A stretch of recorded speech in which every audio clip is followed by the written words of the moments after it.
Selamat malam Bapak Ibu, Saudara-saudara yang diberkati Tuhan kita Yesus Kristus. Mari kita mempersiapkan hati dan pikiran kita untuk kita bersama-sama membuka Alkitab dan sekaligus membaca firman Tuhan pada malam hari ini dalam ibadah keluarga, tepatnya pada hari Rabu tanggal 24 Juni 2020. Mari kita bersatu dalam doa, kita mohon bimbingan Roh Kudus. Kita berdoa.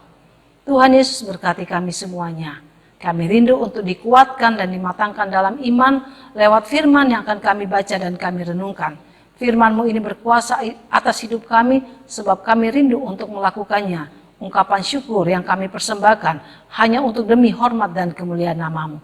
Bersabdalah kepada kami semuanya ya Bapa di surga, kami siap untuk mendengar. Di dalam Yesus Kristus, firman yang hidup kami sudah berdoa. Amin. Pembacaan kita pada malam hari ini terambil di dalam kitab Rut pasal 3 ayat 8 sampai dengan ayat yang ke-15. Kitab Rut pasal 3 ayat 8 sampai dengan ayat yang ke-15.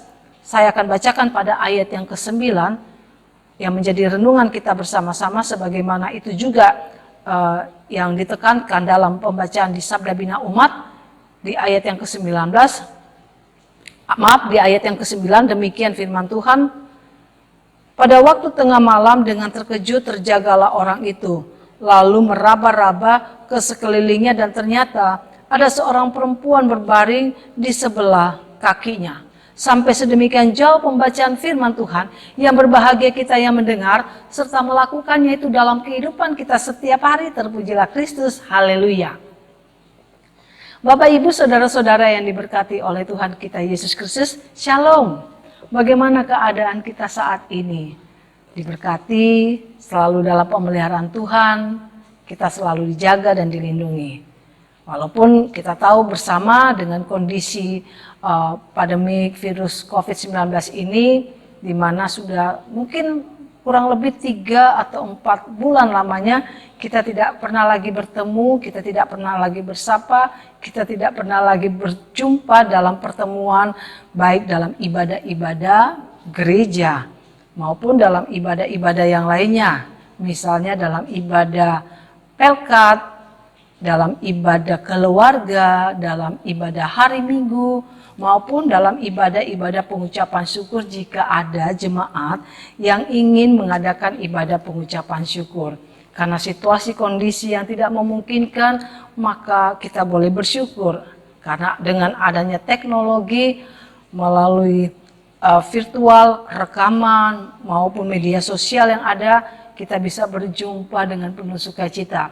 Tentu ada catatan yang patut kita banggakan ketika dalam pelayanan di Jemaat GPIB Ebenezer Samarinda, karena baik dalam ibadah PKB maupun dalam ibadah Gerakan Pemuda, kita sudah boleh menggunakan Zoom meeting, di mana kita bisa beribadah walaupun tidak secara langsung bertatap muka melalui virtual, tetapi itu ada bagian-bagian yang sesungguhnya menggerakkan semangat kita untuk tetap melakukan perjumpaan itu melalui media sosial, teknologi yang sudah semakin maju ini. Nah, kita boleh bersyukur karena saya percaya dengan ibadah yang berlangsung melalui virtual ini, kita percaya kehadiran Tuhan itu tetap ada.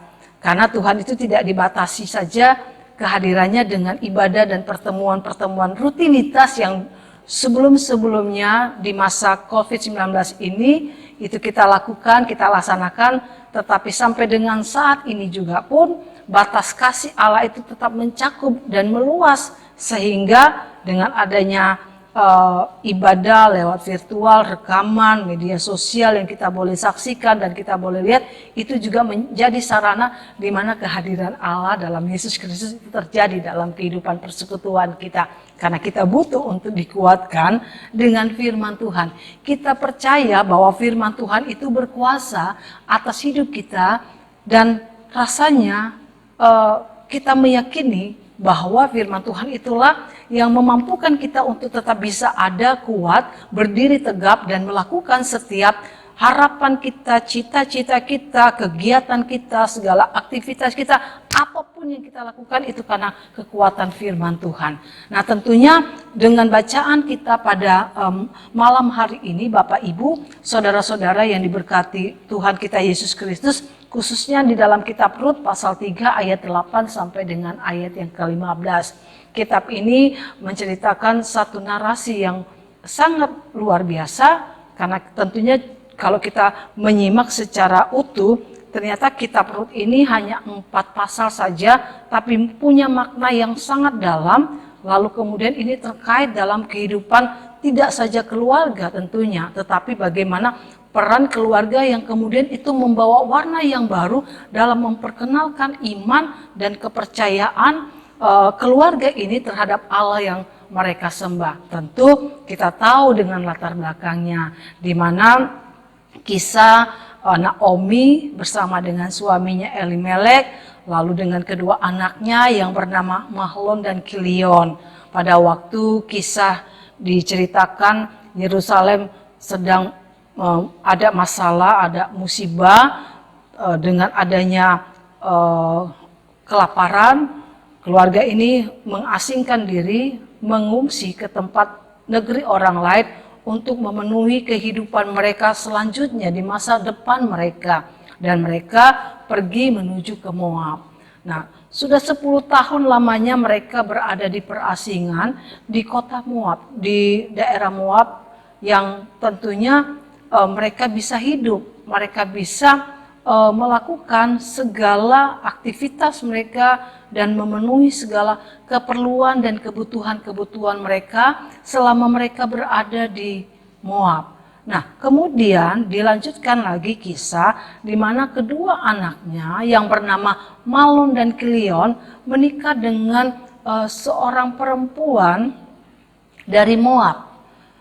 Perempuan ini bernama Orpa dan juga Rut. Tapi sangat disayangkan dalam kemalangan kehidupan dari seorang perempuan yang bernama Naomi. Karena dikisahkan dalam kitab Rut ini, Naomi mengalami penderitaan dalam kepahitan yang sangat dalam ketika peristiwa kematian yang dialami oleh suaminya yang bernama Elimelek. 10 tahun lamanya bukan kegembiraan dan kesukacitaan yang dialami oleh Naomi sebagai seorang perempuan, tapi kemudian kematian suaminya. Lalu kemudian dilanjutkan dengan kematian dengan 2 anak kekasihnya yang bernama Mahlon dan Kilion. Sulit, tidak bisa kita membayangkan di kota yang asing, tempat di mana Naomi beserta dengan keluarganya turut serta mengungsi, tapi kemudian bukan kegembiraan dan memperbaiki taraf kehidupan yang terjadi, justru kemalangan, justru kematian yang diperhadapkan, yang dialami oleh Naomi. Sulit rasanya untuk kita bisa menyelami dengan apa yang dirasakan, yang turut derita dalam kehidupan si Naomi ini. Bapak Ibu, saudara-saudara yang diberkati oleh Tuhan kita Yesus Kristus, sikap untuk kembali dalam pemulihan dalam kehidupan Naomi, maka Naomi merencanakan dirinya untuk kembali lagi ke negeri asalnya, ke kota Bethlehem. Tapi ada hal yang tentu dia pikirkan, di mana kedua anak mantunya yang bernama Orpa dan juga bernama Rut. Kedua anak mantunya ini adalah istri dari kedua anaknya yang bernama Mahlon dan Kilion. Tetapi yang menjadi pergumulan bagi Naomi, apakah dia sanggup untuk menghidupi kedua anak mantunya ini? Lalu dengan lapang dada, dengan sikap yang penuh dengan kasih dan cinta, dia menawarkan kepada kedua anak mantunya untuk memilih mengikut dia atau mereka akan hidup sesuai dengan apa yang menjadi keinginan mereka. Kita lihat bagaimana Rut dalam hal ini, dia punya satu statement bahwa bangsamu adalah bangsaku, Allahmu adalah Allahku. Dia menyikapi untuk tetap ikut serta bersama dengan Naomi. Nah, kemudian Bapak Ibu, saudara-saudara yang Tuhan Yesus kasihi, setelah Ruth dan juga Naomi berada di Bethlehem, ada upaya yang dilakukan oleh mereka berdua untuk bisa hidup, termasuk tentunya kehidupan secara jasmani demi kelangsungan mereka ke depan, termasuk dalam kehidupan kebutuhan sehari-hari mereka. Memang ada beberapa catatan-catatan yang dijelaskan dalam pembacaan ini, Bapak Ibu, saudara-saudara yang diberkati Tuhan kita Yesus Kristus. Pada waktu Naomi kembali lagi ke negerinya di Bethlehem, maka banyak orang menyambut. Masyarakat di sekitar Bethlehem itu dengan penuh sukacita merasakan bagaimana kehadiran Naomi bersama dengan anak mantunya yang bernama Ruth. Lalu kemudian ada penilaian yang dianggap bahwa Naomi dan Ruth ini membawa keberhasilan.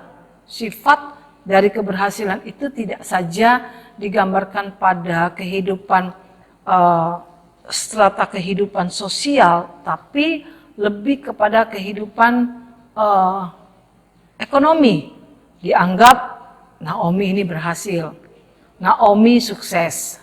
Namun Naomi mengatakan kepada masyarakat, kepada saudara-saudaranya yang berada di kota Bethlehem, bukan saja sukacita dan kegembiraan yang saat ini dia alami, tapi justru kesedihan, kepedihan hatinya, sehingga dia mau mengatakan bahwa apa yang terjadi dalam hidupnya ini adalah rencana Tuhan yang tidak bisa dia selami, sehingga dia menganggap ada penderitaan, sedih, kemalangan dalam dirinya, dalam pribadinya.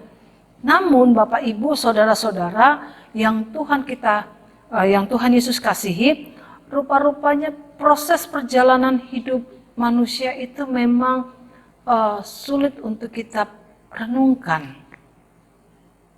Karena Ruth sebagai anak mantu, dia bertanggung jawab untuk melaksanakan tanggung jawabnya. Dia peduli dan dia mengasihi Naomi. Dia bekerja, dia berupaya agar orang tua atau mertua yang sangat dia kasihi itu juga bisa hidup. Hidup dalam kesehari-harian itu dilakukan oleh Ruth untuk bekerja. Di dalam bacaan kita, Bapak Ibu, saudara-saudara yang diberkati Tuhan kita Yesus Kristus, Ruth bekerja di ladangnya Boas. Boas ini masih punya ada hubungan keluarga saudara dengan Elimelek. Pada waktu Ruth berinisiatif untuk melakukan pekerjaannya ini, maka pekerjaan yang dia lakukan hanyalah memungut helaian-helaian gandum di pinggiran-pinggiran perkebunannya Boas. Karena dia tahu posisinya bukan sebagai seorang pekerjanya Boas. Dia tahu dengan segala keadaannya, karena dia bukan berasal dari orang negeri Bethlehem. Dia orang asing, dia orang yang dianggap sebagai orang yang tentunya sulit untuk bisa bekerja, sulit untuk hidup dalam lingkungan orang-orang Bethlehem, karena dia dianggap sebagai orang asing. Namun tidak mengurangi semangat Ruth untuk tetap bekerja.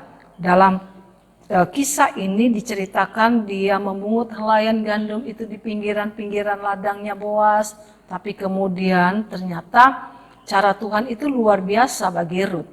Dalam bacaan ini dikisahkan bahwa rupanya Boas memperhatikan Rut, lalu kemudian dia bertanya kepada para pekerja-pekerjanya yang ada di ladangnya dia dengan bertanya, siapa dia?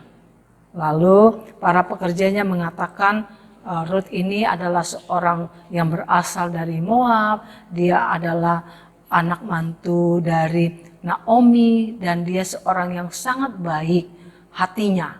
Nah, Bapak Ibu, saudara-saudara yang diberkati Tuhan kita Yesus Kristus, pada saat orang berucap dan menyampaikan pesan ini kepada Boas, memang ini secara tidak langsung mau menggambarkan bahwa ternyata orang-orang yang tidak mengenal Allah, orang-orang yang di pengasingan pun, dia tetap menempatkan hidupnya pada sikap yang penuh dengan kerendahan hati. Dia menjalani hidup sebagaimana ia menjalani hidup ketika Tuhan kasih berkat. Apapun pekerjaan yang dilakukan oleh Rut, pekerjaan yang sangat hina sekalipun, dia melakukannya itu dengan penuh sukacita. Nah, kemudian dikisahkan Bapak Ibu, saudara-saudara yang diberkati Tuhan kita Yesus Kristus, Naomi menyuruh Rut untuk menyelimuti Boas pada saat nanti Boas beristirahat di siang hari, lalu kemudian menyelimuti bagian kaki, lalu kemudian dikatakan dalam pembacaan ini Rut disuruh untuk tidur di bawah kakinya si Boas. Dan kemudian di ayat yang ke-9 ini jelas pada waktu Boas bangun tidur, dia melihat seorang perempuan yang di bawah kakinya tidur bersama dengan dia. Nah, maksud atau makna dari ayat yang ke-9 ini mau mengatakan bahwa Rut menunjukkan sikap totalitasnya sebagai seorang perempuan yang tidak saja membutuhkan pertolongan dari Boas, tetapi dia ingin menunjukkan sikap agar berkenan Boas bisa melindungi dia. Dan melindungi dia ini tidak saja pada dirinya untuk kepentingannya, tapi untuk kepentingan Naomi sebagai mama mertuanya ini.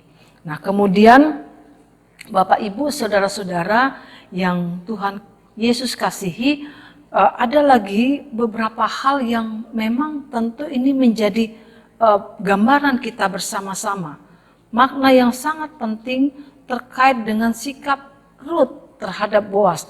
Selain pada sikap untuk memohon kesediaan Boas dapat melindungi dia, tidak saja menolong. Kalau menolong itu berarti kelar sudah pekerjaan. Tapi dia butuh untuk Boas melindungi. Tapi kemudian ada sikap kerendahan hatinya. Dia merendahkan dirinya.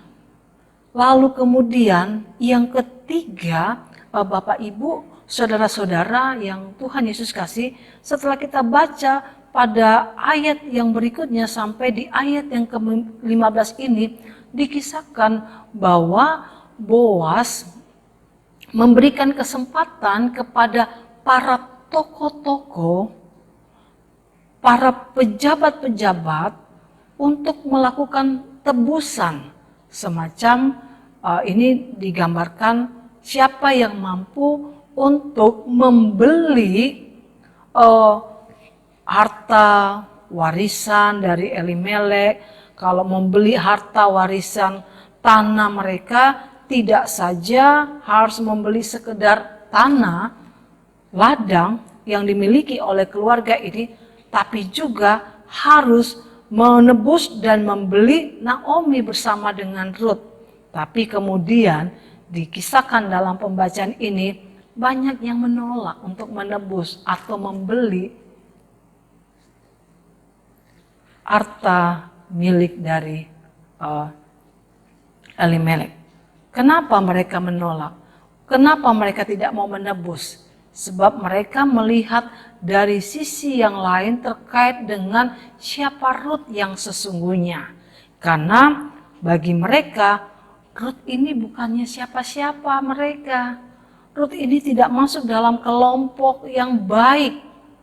dianggap Rut ini adalah orang Moab, orang kafir, orang yang tidak masuk hitungan pada keselamatan Allah.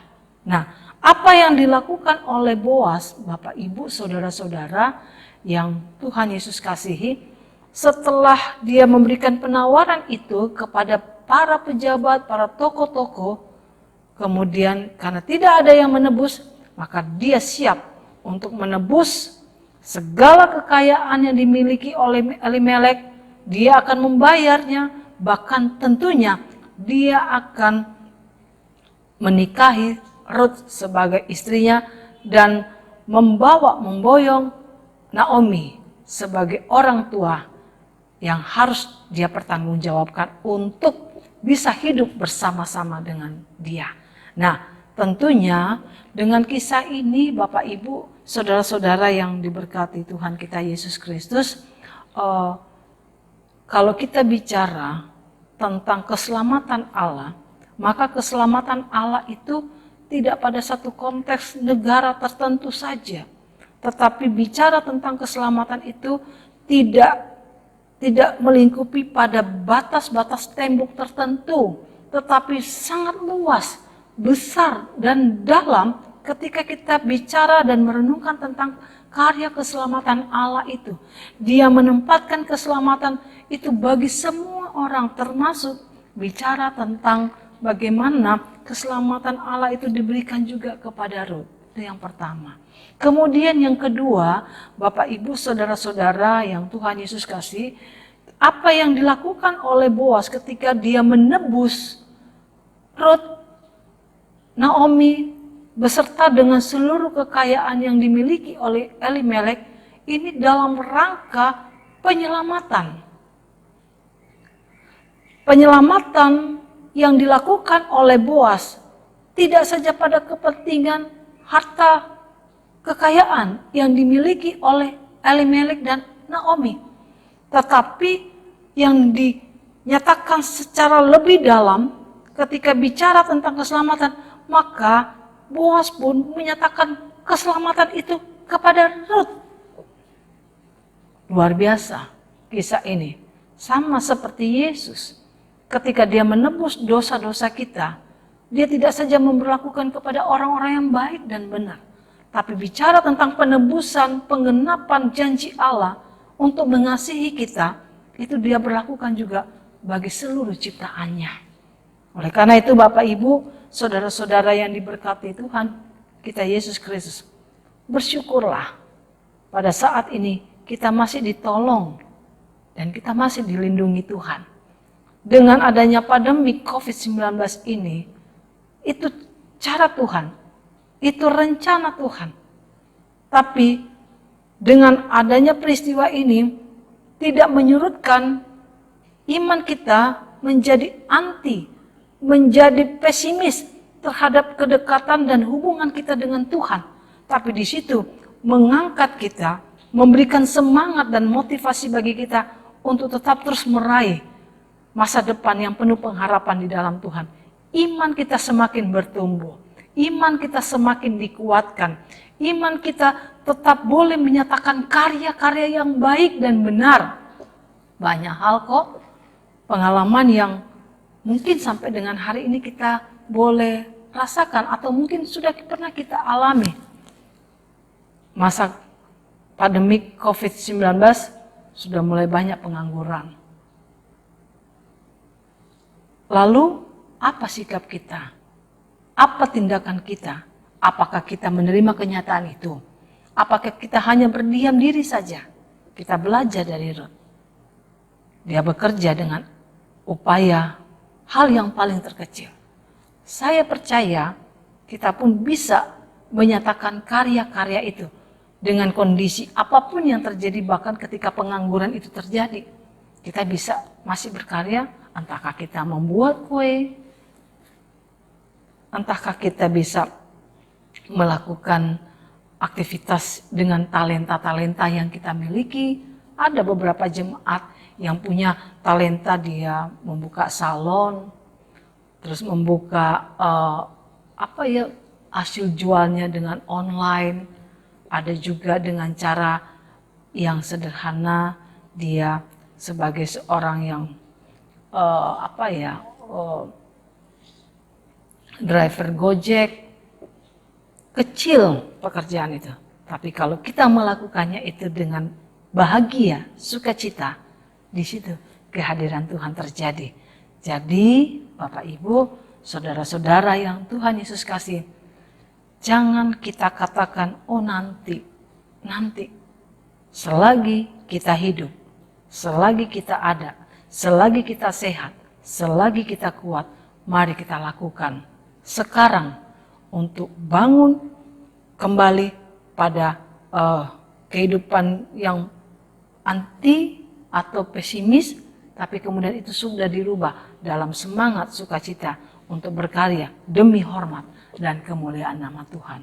Tuhan Yesus memberkati firman-Nya. Amin.